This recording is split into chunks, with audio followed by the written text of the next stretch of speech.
أسكنه الرب العزة سبحانه وتعالى الفردوس الأعلى من الجنة، وكان بصحبة الأنبياء والمرسلين والأولياء والصالحين.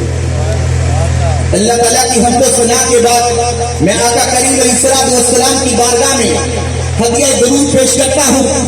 आप सय्यदुल खल्क और तमाम जहानों के लिए रहमत बनकर तशरीफ लाए और आप अलैहिस्सलाम अल्लाह के नूर से पैदा होने वाले वो नूर कदीम हैं कि नबी करीम अलैहिस्सलाम की ज़ात मुबारक हम सब के लिए बाइस रहमत बनकर तशरीफ लाई और ये किराम जो हमारे लिए इस जमीन पर हुज्जत और दलील है और हमारी सनद है अल्लाह की बारगाह में, हम उनसे मदद तलब करते हैं। और खुसूसन हज़रत अल्लामा सैयद शाह अबू हक कादरी उन्हीं औलिया सालेहीन में से हैं कि वो जिन्होंने नबी करीम अलैहिस्सलाम की सुन्नत को जिंदा किया और आप अलैहिस्सलाम की नहज पर और आपकी इत्तिबा पर चलते हुए खत्म नबूवत का काम किया। ألا إن أولياء الله لا خوف عليهم ولا هم يحزنون. الأولياء الذين كانوا سندا وعونا ومددا بإذن الله تعالى لعباده وخلقه، الذين كانوا على نور من الله سبحانه وتعالى وعلى نور من المصطفى صلى الله عليه وسلم، فكانوا سراج قناديل ينورون دروب وطريق الناس إلى الله سبحانه وتعالى. नबी करीम अलैहिस्सलाम जो जिनके नूर को अल्लाह ताला ने सबसे पहले पैदा फरमाया और आपके नूर से ये सारी कायनात रोशन फरमाई, और इन्हीं औलिया सालेहीन जिन्होंने नबी करीम अलैहिस्सलाम के नूर से रोशन हुए और उन्होंने इस दुनिया के अंदर हिदायत का सरचश्मा है लोगों के लिए, और उन्हीं अजीम हस्तियों में से अल्लामा सय्यद शाह अबू हक की हस्ती है।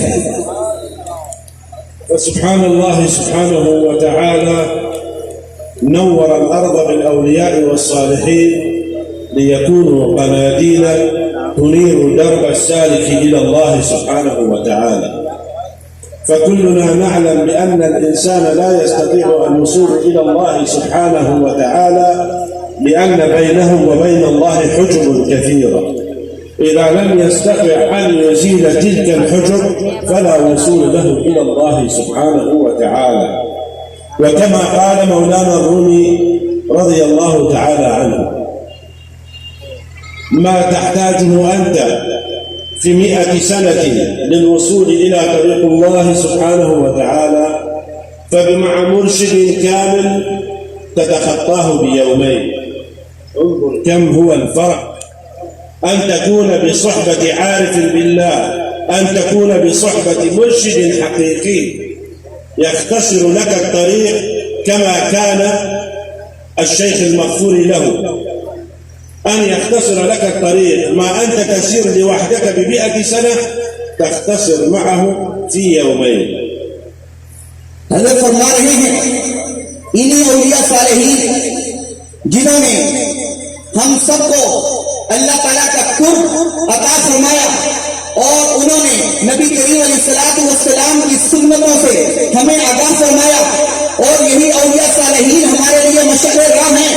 और जैसा कि हज़रत इमाम रूमी ने फरमाया कि अगर किसी शख्स का पीर हकीकी ना हो, ऐसा मुर्शिद उसने ना पकड़ा हो जो मुर्शिद हकीकी हो, तो वो शख्स 2 दिन के अंदर ही गुमराह हो जाएगा।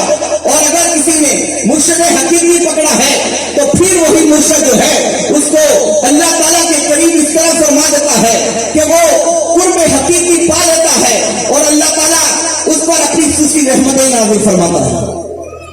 انظر أخي الكريم إلى الفرق بين اقتدائك بمرشد يستطيع أن يدلك على الله سبحانه وتعالى، فرب العزة هو الذي أمرنا بأن نتخذ إليه الوسيلة، وابتغوا إليه الوسيلة. ما هو الوسائل؟ قد يأتي بعض الناس ويقول الله أقرب إليك من حبل الوريد.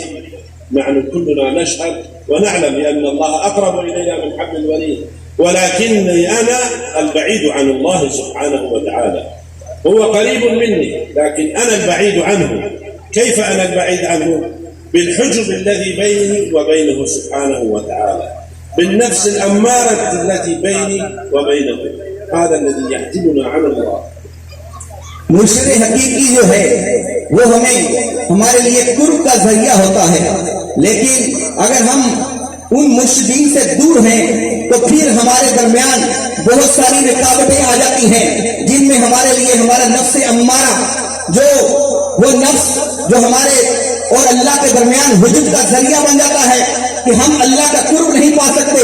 लेकिन जब हम किसी मुर्शिद हकीकी के हाथ में हाथ देते हैं तो फिर हम अल्लाह का कुर्ब पा लेते हैं। فيأخذ بيدك ويكون دليلك إلى الله سبحانه وتعالى، ويختصر لك المسافات، يختصر لك الطريق، فتجد أنك في سنوات معدودة أصبحت। मज़ीद अच्छी और ख़ूबसूरत इस्लामिक वीडियोस के लिए हमारी वीडियोस को लाइक करें, चैनल को सब्सक्राइब करें और नोटिफिकेशंस के लिए बेल आइकन को प्रेस करें।